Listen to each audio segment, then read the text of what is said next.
Hello friends, मैं अभी हूँ सूरत बुलेट ट्रेन ट्रैक पे। यहाँ पे स्लैब का काम ऑलमोस्ट हो चुका है।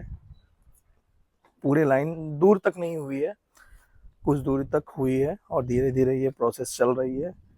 और कैम कैम का भी यूज़ हो चुका है और ये धीरे धीरे आगे हो रही है। यहाँ पे आप देख पा रहे हैं ये स्लैब के नीचे कैम का यूज़ किया गया है। आपको सारा डिटेल मैं बताता हूँ ब्रीफली। और ये काफ़ी लंबी लाइंस हैं जहाँ पे ट्रैक स्लैब जो स्लैब को सेटअप इंस्टॉल करने के लिए वो मशीन का यूज़ किया जाता है और कैम को यूज़ करने के लिए कैम कार का यूज़ किया जाता है। ये आप देख पा रहे हैं यहाँ पे स्लैब का काम हो गया है। और ये स्लैब के बारे में आपको मैं कुछ जानकारी देना चाहता हूँ। ये स्लैब लगभग 4.5 टन की वेट होती है और स्लैब के नीचे एक लिक्विड फॉर्म में एक बैग रहती है जिसके अंदर बहुत सारा मटेरियल लगाया जाता है। इस मटेरियल में काफ़ी क्वांटिटी में समटाइम्स कुछ रेशियो में इसे मिक्स किया जाता है, जिसमें से एल्युमिनियम पाउडर होती है, एस्फाल्ट होती है, air agent, polymers, emulsion, sand, cement, admixture और वाटर, ये सब को मिला करके एक परफेक्ट रेशियो में मिक्स किया जाता है, जिसे कैम के थ्रू मिक्स किया जाता है। ये सीमेंट एस्फाल्ट मोटर्स मशीन्स है जो फील करेगी स्लैब के नीचे जो कैम यूज़ की जा रही है उसको फील करने का काम इसी मशीन के थ्रू किया जाएगा और उसके बाद इसे स्लैब के नीचे प्रॉपर अलाइनमेंट हो जाएगा। कैम कार जिसे कहते हैं सीमेंट एस्फाल्ट मोटर कार, जो जापानीज टेक्नोलॉजी के बेस पे बनाई गई है। और ये जो सारा मटेरियल होता है ये कैम के द्वारा दूसरी ट्रैक से फील की जाती है इस ट्रैक पे।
पाइप के थ्रू, ताकि ये इसलिए इसका मेन पर्पस होता है जब बुलेट ट्रेन की स्पीड 320 की स्पीड पे चले तो क्या ये मतलब जो वाइब्रेशन क्रिएट होता है वो वाइब्रेशन को मेंटेन करने के लिए इस स्लैब के नीचे लिक्विड का वो हार्ड मटेरियल, मतलब एक सॉफ्ट मटेरियल भी कह सकते हैं, ज़्यादा हार्ड भी नहीं है। ये देखिए ये वाइब्रेशन को कंट्रोल करती है। और ये हो जाने के बाद आरसी एंकर का यूज़ किया जाता है। हर पॉइंट पे आरसी एंकर यूज़ हुआ जाता है। हर एक स्लैब के दोनों साइड पे आरसी एंकर यूज़ किया जाता है। इसका मेन पर्पस होता है कि जो स्लैब है ये मूवमेंट ना हो, स्लैब को एक जगह फिक्स किया जा सके और ये आरसी एंकर में एक रेजिन, आरसी एंकर के दोनों स्लैब के बीच में जो स्पेस है, यहाँ पे रेजिन नाम का एक लिक्विड फिल किया जाएगा। इससे क्या होगा कि ये पैकिंग प्रॉपरली हो, और पैकिंग होने के बाद ये दोनों स्लैब एक दूसरे से अटैचमेंट प्रॉपर वे में अटैचमेंट होगी, जिससे कोई मूवमेंट पॉसिबिलिटी नहीं होगी। ये होने के बाद देखिए आप कैम के बाद कैम का जो फिल किया गया है, मैंने आपको बताया था कि सारा जो मटेरियल इसमें यूज़ की जाती है, ये होने के बाद ये लगभग लिक्विड फॉर्म में होती है। लिक्विड फॉर्म में ये 24 आवर्स तक ये हार्ड मटेरियल में कन्वर्ट हो जाता है। होने के बाद ये स्लैब इस पर लगा रहता है। अब स्लैब लगने के बाद इस पॉइंट पे रेल को रखा जाएगा। रेल लगाने के बाद जो परमानेंट रेल होगी वो लगाया जाएगा। ये सब टेम्प्रोरी रेल है।